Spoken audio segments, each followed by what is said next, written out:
injury report is kind of interesting. Now, some teams are a little more liberal with putting people as questionable when they're usually not, and maybe Detroit is like that.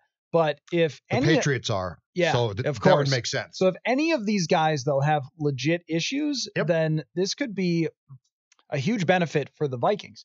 Mike Daniels is not playing. That's a huge bonus for them. Even though Snacks Harrison is good, Daniels is more the guy who could get after the passer. So not having him is a big deal. Okay. Also, Darius Slay listed as questionable. Rick Wagner, their right tackle. What's wrong with Slay? Slay has been battling a hamstring. He played last week with the same hamstring injury, so I would assume he's going to play. That'd be a huge blow if he slowed down even. Enormous. But anytime you see a tackle going up against the Vikings listed as questionable, you go, okay, this could be a good day for the Vikings if you're talking about going up against Danielle Hunter, with a guy who's hurt. Coach, I don't feel well. Right. We're getting to that level with Danielle Hunter, by the way. And because he's just so soft-spoken and goes about his business, we don't bring him up as one of the best players in the NFL. But if he's going up against Rick Wagner, he can mark in a couple of more sacks and quite a few more pressures if Rick Wagner is hurt or if they've got to use a backup here. So I think this is when we look at the injury reports and sort of see, all right, is there any area where either team can benefit? Of course, not having Josh Klein for the Vikings potentially, but he wasn't listed as out. So I would assume he's going to play, but I don't know that for sure. Game day. Yeah, Matthew. Game day. I mean, you just don't know. But we'll bring him out there and get a look. But he's not on the injury report. So he's going to be back. Josh He's not Klein. listed? No, the only one who was out was Ben Gideon. Okay. So Josh Klein will be back, and that could benefit them. I'm not 100% sure, but not being on the injury report, I would assume that he will be, and he'll be good to go. Things do change sometimes when we get to but he's not even listed as questionable. The only one who's questionable is Kentrell Brothers, who's a special team. He's obligated to play then, actually. Really? Yeah. I mean, is that a real thing? Yeah. I think if you are not listed now, he could be put back on tomorrow. Yeah. But I don't think if you are basically practice, and they don't give you a designation, I think the assumption for the gambling community is that you are fine to play. Sure. And guess who doesn't like when you screw around with the gambling community? Raj. Yes. Yeah. Raj gets, let's just say Raj gets bent out of shape when Vegas is bent out of shape. Yeah. Yeah. That makes sense. So Josh Klein will play. Yeah. And so they'll have their interior back, and it looks like Riley Reif is going to play as well. He's not listed as questionable, so he's going to be back in. I was hoping Rashad Hill would start, actually. This is an interesting one because where Riley Reif is much better, and Myron and I were kind of going back and forth about this because I would like to see the Vikings maintain the aggressiveness down the field. Like, have your offensive plan to be, let's hit shots. Let's take some shots. Yes. When Diggs is covered by Darius Slay or when Justin Coleman is on top of Adam Thielen, do it anyway. Throw it to those guys anyway. Let them go up and get it, or let a pass interference happen. Although I think Detroit probably will get the benefit of it. I was going to say, there will be no hankies thrown on the Lions. But let's assume that it's fair and square. Then you're likely to see, a pass interference on deep shots. I think they should maintain the same level of aggressiveness as last week when throwing down the field. And as I said after the game, lean into the Kirk. Yeah. Like, throw it deep, 100%. use it as one of his best things. But if they do decide, no, we got to get back to that run game. We got to get back to that run with Dalvin Cook. Riley Reif is a much better run blocker than Rashad Hill. I like what Rashad Hill did last week because he is a very good pass blocker. And I think that's more valuable. But if we think that their game plan is going to be to hand the ball off to Cook a lot, then Reif can help there. I guess my question would be, do you think, because we saw this happen last year where they would have a great game plan, let's say against Green Bay, you'd be like, oh, they've got it. D. Flippo figured it out. He did what Zimmer asked. On Sunday against Philadelphia. He ran a Shermer game plan. He knew what he was doing. And then the next week, it was like a completely different game plan. It was like, where did all those things go that worked? I don't think that's going to happen with Kubiak Stefanski, but I would be concerned that it will. That they'll say, well, that was great against Philly, but they were bad, so don't do that again. I think it's a legitimate concern, but I think that I like the fact that they embraced the obvious game plan. Don't you? I like the fact that we talked about it all last week. Okay? They can't stop the pass. They'll stop the run. So just pass it more. And by the way, because the Eagles were coming off a game in which they got 10 sacks against the Jets. Don't just huck it. Get rid of it quickly. And then they did. Yep. I like the fact that the game plan didn't take a genius. It could have been planned out by Judd Zulgad or Matthew Coller. No, seriously, if they had called you up, you would have said, if Kevin Stefanski had been like, oh man, I forgot to watch film. What do you think, Matthew? You'd say, okay, short passes, some shots. Don't abandon the run because that's necessary for play action, but also don't rely on Dalvin Cook in this game. So to me, it's really simple. Common sense game plan. So come back with that. And if they're going to let you run, then run, because Dalvin will break a 75-yard touchdown at some point. But I don't think you can win against a team that is at home and has a good offense in Detroit. I don't think you can win by trying to, rein in Kirk Cousins, by trying to say, be conservative and let's win this game 17-14. I think their offense is actually too good for that. So here's one theory that I have working since the Giants game as well. That seems to be because there seems to be a new Kirk, and this is not completely changed, but he's different.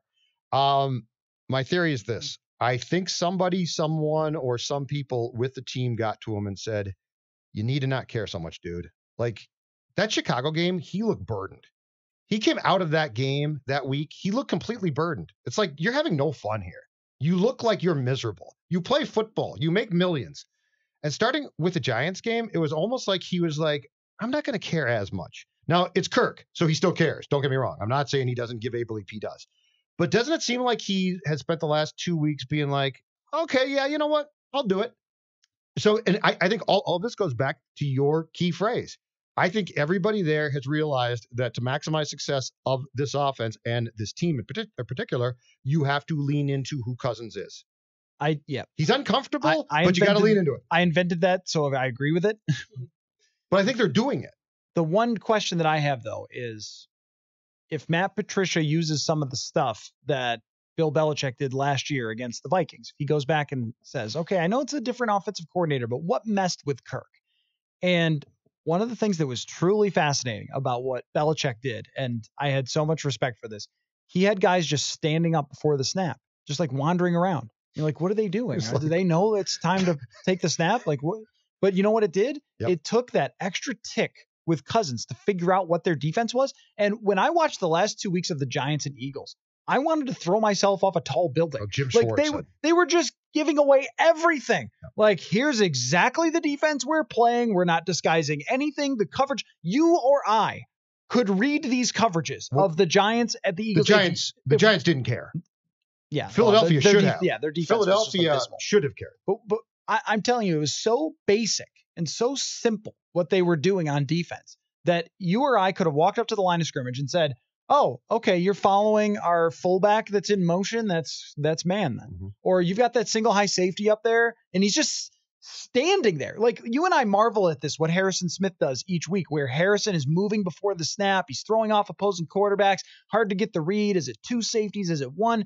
And you've got Malcolm Jenkins just standing there up in the box. Okay, he's going to be up in the box. And you've got the one safety deep. Okay, he's going to be standing there. We know exactly what you're doing. You've got all your linebackers loaded around the line of scrimmage. Okay, you're going to come with any play action throw. You guys are going to attack. We're going to know exactly where our guys are. And Cousins even sort of alluded to it, where he was like, yeah, sometimes you dream a play up to be exactly this, and they do it. Like, that was Philly. Like, you look at it and you go, oh man, they don't know what they're doing on this play.